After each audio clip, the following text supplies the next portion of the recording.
మన టెక్నాలజీ ఒక్కొక్క మెట్టు ఎక్కుతూ ఎక్కుతూ ఇప్పుడు అంచెలంచెలుగా విస్తరిస్తూ పోతుంది. ఇదే టెక్నాలజీని మనం మంచి కోసం, మంచి విషయాల కోసం యూజ్ చేస్తే పర్లేదు. కానీ అదే టెక్నాలజీని మనం చెడు విషయాల కోసం యూజ్ చేసామంటే ఇంక మన ప్రాణాల్ని మనమే తీసుకునే వాళ్ళం అవుతాం. ఒకప్పుడు మన పనుల్ని మనమే చేసుకునే వాళ్ళం. మన పనులే కాకుండా ఎదుటి పనుల్లో కూడా వాళ్ళకి సహాయంగా ఉండేవాళ్ళం. కానీ ఇప్పుడు మాత్రం మన పనుల్ని మనం చేసుకోవడానికి కూడా చాలా బతికిస్తున్నాం. ప్రెసెంట్ అయితే మనం చేసే ప్రతి పనుల్లో కూడా మిషన్స్ అనేవి మనకి హెల్ప్ చేస్తున్నాయి. ఇంకా ఫ్యూచర్ అయితే చెప్పనవసరం లేదు. మనం బెడ్ మీద పడుకుని ఉంటాం అంతే. ఇంట్లో పనులన్నీ రోబోట్స్ చేస్తుంటాయి. విండోస్ క్లోజ్ చేయడానికి, ఫ్యాన్ ఆన్ చేయడానికి, లైట్స్ ఆన్ చేయడానికి, డోర్స్ ఓపెన్ చేయడానికి, టీవీ ఆన్ చేయడానికి, టీవీలో నచ్చే ప్రోగ్రామ్ చూడడానికి, ఇంకా చాలా పనులు చేయడానికి మనం అసలు మన చేతుల్ని కాళ్ళని తెలపనవసరం లేదు. నోరు కదిపి మనం ఆర్డర్ వేస్తే చాలు, రోబోట్సే మన పనిని కంప్లీట్ చేసేస్తాయి. ఈ రోబోట్స్ అనేవి ఆర్టిఫిషియల్ ఇంటెలిజెన్స్ ఆధారంగా పనిచేస్తున్నాయి. అసలు ఇంతకీ ఆర్టిఫిషియల్ ఇంటెలిజెన్స్ అంటే ఏంటి? ఈ ఆర్టిఫిషియల్ ఇంటెలిజెన్స్ ఫ్యూచర్ ఎలా ఉండబోతుంది? ఈ ఆర్టిఫిషియల్ ఇంటెలిజెన్స్ మనుషులకి హెల్ప్ చేస్తే ఎలా ఉంటుంది? ఒకవేళ మనుషులకి హెల్ప్ చేయకుండా మన మీద తిరగబడితే ఏమవుతుంది? ఇలా ఆర్టిఫిషియల్ ఇంటెలిజెన్స్ గురించి కంప్లీట్ గా ఈ వీడియోలో డిస్కస్ చేద్దాం. అలాగే ప్రెసెంట్ ఉన్న రోబోట్స్ అనేవి మన గురించి చాలా థింక్ చేస్తున్నాయి అనేది ఆ రోబోట్స్ మాటలోనే విందాం.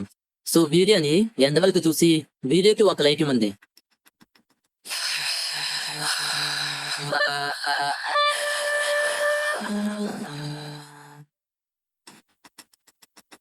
మన డైలీ లైఫ్ యూజ్ చేసిన డివైసెస్ లో 70% డివైస్లు ఈ ఆర్టిఫిషియల్ ఇంటెలిజెన్స్ ఆధారంగా పనిచేస్తున్నాయి.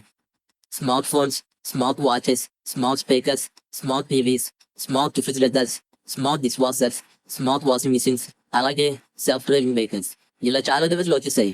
ఇవన్నీ కూడా ప్రతి క్షణం మన యొక్క మూవ్మెంట్ ని అబ్జర్వ్ చేస్తూ ఉంటాయి. మన డైలీ రొటీన్ లైఫ్ మొత్తం ఏ చేతుల్లో ఉంటుంది. మనం ఏ ప్లేసెస్ కి ఎక్కువగా వెళ్తుంటాం, మనం ఎవరితో ఎక్కువగా మాట్లాడతాం, మనం ఎలాంటి ఫుడ్ ని ఎక్కువగా ఇష్టపడతాం, మన యొక్క బాడీ లాంగ్వేజ్ ని, మన ఫేస్ ని, మన యొక్క ఐస్ ని, మన యొక్క వాయిస్ ని, ఇలా ప్రతి వాటిని డిటెక్ట్ చేస్తుంటాయి. అలాగే మనం ఆన్లైన్ లో ఎలాంటి కంటెంట్ సెట్ చేస్తున్నాం, ఎలాంటి వాటిని ఆన్లైన్ లో షాపింగ్ చేస్తున్నాం, వేటి గురించి ఎక్కువగా సెట్ చేస్తున్నాం, ఇలాంటి డేటాని కూడా సేవ్ చేసుకుంటుంది. సో ఈ టైప్ ఆఫ్ డేటాని సేవ్ చేసుకుంటుంది కాబట్టి మన మొబైల్ ఫోన్ ఓపెన్ చేసినా, ల్యాప్టాప్ ఓపెన్ చేసినా కొన్ని యాడ్స్ అనేవి ప్లే అవుతూ ఉంటాయి. ఆ యాడ్స్ కూడా మనం వేటి కోసం అయితే ఎక్కువగా సెట్ చేస్తున్నామో వాటికి సంబంధించిన యాప్స్ మాత్రమే ప్లే అవుతూ ఉంటాయి. ఫర్ ఎగ్జాంపుల్, మీరు ఆ వీడియో చూస్తున్నారు. ఈ వీడియో అనేది ఎడ్యుకేషన్ సంబంధించింది. ఒకవేళ ఈ వీడియో చూస్తుండగా యాడ్స్ ప్లే అయినా అవి ఎడ్యుకేషన్ సంబంధించిన యాప్స్ మాత్రమే ప్లే అవుతూ ఉంటాయి. లేదంటే ఒక కుకింగ్ వీడియో చూస్తున్నారు. ఆ వీడియో చూస్తుండగా కుకింగ్ కి సంబంధించిన యాప్స్ మాత్రమే ప్లే అవుతూ ఉంటాయి. అంటే స్విగ్గీ, జొమాటో ఇలాంటి యాప్స్ అనేవి ప్లే అవుతూ ఉంటాయి. సరే, అసలు ఇంతకీ ఆర్టిఫిషియల్ ఇంటెలిజెన్స్ అంటే ఏంటి? అది తెలుసుకునే ముందు అసలు ఇంతకీ ఇంటెలిజెన్స్ అంటే ఏంటో ఒకసారి చూద్దాం. ఏదైనా ఒక ప్రాబ్లం క్రియేట్ అయినప్పుడు ఆ ప్రాబ్లం ని ఎలా సాల్వ్ చేయాలి, ఆ ప్రాబ్లం అనేది ఇంతే పెద్ద అవ్వకుండా ఉండాలంటే ఏం చేయాలి, అలాగే పాస్ట్ జరిగిన కొన్ని వాటి నుండి కొత్త విషయం నేర్చుకోవటం, అలాగే ఫ్యూచర్ లో ఎలాంటి ప్రాబ్లమ్స్ వస్తాయి, ఒకవేళ వస్తే వాటిని ఎలా సాల్వ్ చేయాలి, అలా సాల్వ్ చేయడానికి ముందుగానే మనం ఒక ప్లానింగ్ వేసుకోవటం, ఇలాంటివన్నీ కూడా ఇంటెలిజెన్స్ లోకి వస్తాయి. ఫర్ ఎగ్జాంపుల్, మనం మ్యాథ్స్ ప్రాబ్లమ్స్ ని సాల్వ్ చేసేటప్పుడు మన స్కూల్లో కానీ కాలేజీలో కానీ ఒక ప్రాబ్లం మాత్రమే ఎలా సాల్వ్ చేయాలో చెప్తారు. మిగతా ప్రాబ్లమ్స్ ని ఎలా సాల్వ్ చేయాలో చెప్పరు. కానీ మిగతా ప్రాబ్లమ్స్ ని సాల్వ్ చేయడానికి యూజ్ అయ్యే మెథడ్స్ ని, ఫార్ములాస్ ని మనం ముందుగా నేర్చుకుంటాం. ఆ మెథడ్స్ ని, ఫార్ములాస్ ని ఏ సిచ్యువేషన్ యూజ్ చేయాలి, ఎలాంటి దగ్గర యూజ్ చేయాలి, ఇలాంటివన్నీ కూడా మనం సొంతగా థింక్ చేసి ఆ ప్రాబ్లం ని సాల్వ్ చేస్తాం. మరొక ఎగ్జాంపుల్ చూద్దాం. మనం యూట్యూబ్ లో కుకింగ్ వీడియో చూస్తూ ఉంటాం, లేదంటే మన పేరెంట్స్ చేసే కుకింగ్ ని చూస్తూ ఉంటాం. వాళ్ళు ఆనియన్స్ ని, టమోటాస్ ని, మిర్చిని, ఆయిల్ ని, అలాగే కొన్ని మసాలా పౌడర్స్ ని యూజ్ చేసి కుకింగ్ చేస్తూ ఉంటారు. మనం చూస్తూ వాటిని ఎలా చేయాలో నేర్చుకుంటూ ఉంటాం. అలాగే వాటిని యూజ్ చేసి ఒక కొత్త రకం డిష్ చేయడానికి ట్రై చేస్తూ ఉంటాం. కానీ ఎవరు కూడా నువ్వు ఇలా చేయాలని చెప్పరు. చుట్టూ జరిగే యాక్టివిటీస్ ని చూస్తూ మనం నేర్చుకుంటాం. అలాగే ఇలానే ఎందుకు చేయాలి, అలా ఎందుకు చేయకూడదు, ఒకవేళ చేస్తే ఏమవుతుంది, ఇలాంటివన్నీ కూడా మన బ్రెయిన్ లో థింక్ చేసి వాటిని బయట వైపు అప్లై చేస్తూ ఉంటాం. సో అలా థింక్ చేస్తున్నాం కాబట్టి ప్రెసెంట్ మన టెక్నాలజీ అనేది ఇక్కడ వరకు వచ్చింది. సో అలా థింక్ చేసే విధానాన్ని ఇంటెలిజెన్స్ అంటాం. మనం ఎలా అయితే థింక్ చేస్తున్నామో అలానే మిషన్స్ కూడా థింక్ చేస్తే దాన్ని మనం ఆర్టిఫిషియల్ ఇంటెలిజెన్స్ అంటాం. దీన్ని షార్ట్ గా ఏఐ అంటాం. ఈ ఏఐని 2 రకాలుగా డివైడ్ చేశారు. ఒకటి వీక్ ఏఐ, మరొకటి స్ట్రాంగ్ ఏఐ. మళ్ళీ స్ట్రాంగ్ ఏఐని 2 టైప్స్ లో డివైడ్ చేశారు. ఏజీఐ ఒకటి, అలాగే మరొకటి ఏఎస్ఐ. ఏజీఐ అంటే ఆర్టిఫిషియల్ జనరల్ ఇంటెలిజెన్స్. అలాగే ఏఎస్ఐ అంటే ఆర్టిఫిషియల్ సూపర్ ఇంటెలిజెన్స్. సిరి, గూగుల్ అసిస్టెంట్, అలెక్సా వీటిని వీకేఏ అంటాం. అలాగే Disney Hotstar, Netflix, Amazon prime, YouTube ఇలాంటి వాటిలో వీడియోస్ చూస్తున్నప్పుడు మనం చూస్తున్న వీడియోకి రిలేటెడ్ గా ఉన్న కొన్ని వీడియోస్ అనేవి ఆ వీడియో కింద డిస్ప్లే అవుతూ ఉంటాయి. అలా వీడియోస్ ని సజెస్ట్ చేసేది కూడా ఈ వీకేఏనే. అలాగే Spotify, Wink music, Jio Saavn ఇలాంటి వాటి సాంగ్స్ వింటున్నప్పుడు నెట్ సాంగ్ అనేది ముందు సాంగ్ కి సిమిలర్ గా ఉన్న సాంగ్స్ ప్లే అవుతూ ఉంటాయి. అలా చేసేది కూడా వీకేఏనే. అలాగే ఫోన్ లాక్, ఫింగర్ ప్రింట్, అలాగే ఫేస్ అన్లాక్, అలాగే మొబైల్ గేమ్స్ వీటిని కూడా వీకేఏ అంటాం. ఇవే కాకుండా మ్యానుఫ్యాక్చరింగ్ ఇండస్ట్రీలో కొన్ని రోబోట్స్ ఉంటాయి. అవి కూడా వీకేఏతో పనిచేస్తాయి. అలాగే chat GPT, Google translator, AI making images, AI making videos ఇవన్నీ కూడా వీకేఏతో పనిచేస్తాయి. అలాగే ఈ మధ్యనే డీప్ ఫేక్ వీడియోస్ అనేవి బాగా వైరల్ అవుతున్నాయి. వాటిని కూడా వీకేఏని చేస్తుంది. సో ఇప్పుడు చెప్పినవన్నీ కూడా ఏదో ఒక టాస్క్ మాత్రమే చేస్తూ ఉంటాయి. మనం కొంత డేటాని వీటికి ప్రోగ్రామింగ్ చేసి ఏదో ఒక టాస్క్ ని పర్ఫామ్ చేయమని కంప్యూటర్ లాంగ్వేజ్ ద్వారా వీటికి చెప్తాం. అప్పుడు ఈ వీకేఏలు మనం ఏదైతే ఇస్తామో అంతలోకి మాత్రమే ఇవి పర్ఫామ్ చేస్తాయి.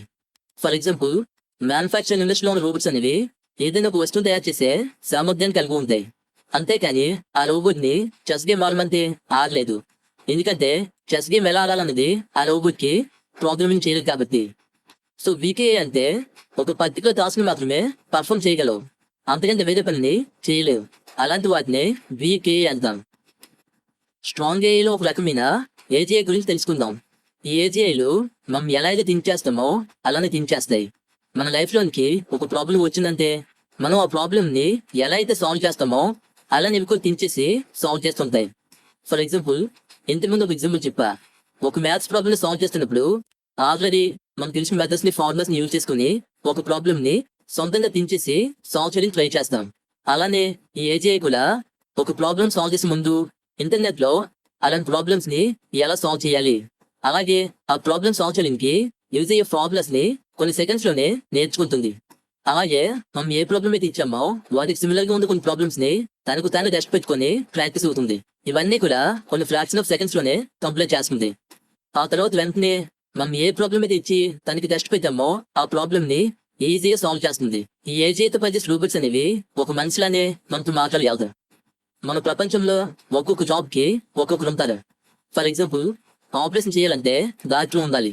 అలాగే కన్స్ట్రక్షన్ చేయాలంటే సివిల్ ఇంజనీరింగ్ కావాలి. అలాగే మిషన్స్ తయారు చేయాలంటే మెకానికల్ ఇంజనీరింగ్ కావాలి. అలాగే కోర్టులో వాదించాలంటే లాయర్ కావాలి. ఇలా ఒక్కొక్క పనిని ఒక్కొక్కరు చేస్తారు. కానీ వీటన్నిటి చేసే సామర్థ్యం ఏజీఐకి ఉంటుంది. తను కావాలంటే డాక్టర్ అవ్వగలదు, అలాగే లాయర్ అవ్వగలదు, అలాగే ఇంజనీర్ అవ్వగలదు, అలాగే ఒక కంపెనీని లాసెస్ లేకుండా రన్ చేయగలదు. అంతేకాదు ఒక మంచి డాన్సర్లా డాన్స్ వేయగలదు, అలాగే ఒక మంచి సింగర్లా పాటలు పాడగలదు. కానీ ఈ ఏజీ అనేది ఇంకా కంప్లీట్ గా రాలేదు. ఇప్పుడిప్పుడే ఈ ఏజీ అనేది డెవలప్ అవుతూ వస్తుంది. సరే, ఒక టీవీ ప్రోగ్రామ్ లో సోఫియా అనే ఒక రోబోట్ ని ఇంటర్వ్యూ చేస్తూ, సోఫియా నువ్వు పాటలు పాడగలవా అని అడుగుతారు. వెంటనే నీకేం పాట కావాలో సెలెక్ట్ చేసి అంటుంది. అప్పుడు అతను ఒక సాంగ్ నేను చెప్పగానే, జస్ట్ ఇప్పుడే సాంగ్ డౌన్లోడ్ అయింది, నేను పాడడానికి రెడీగా ఉన్నాను, నువ్వు రెడీయా అంటుంది. అంతే, అప్పటికప్పుడు ఇంటర్నెట్ లో సాంగ్ సెట్ చేసి డౌన్లోడ్ చేసుకుంది. ఒకసారి వీడియో క్లిప్ ని ప్లే చేసుకుని చూడండి.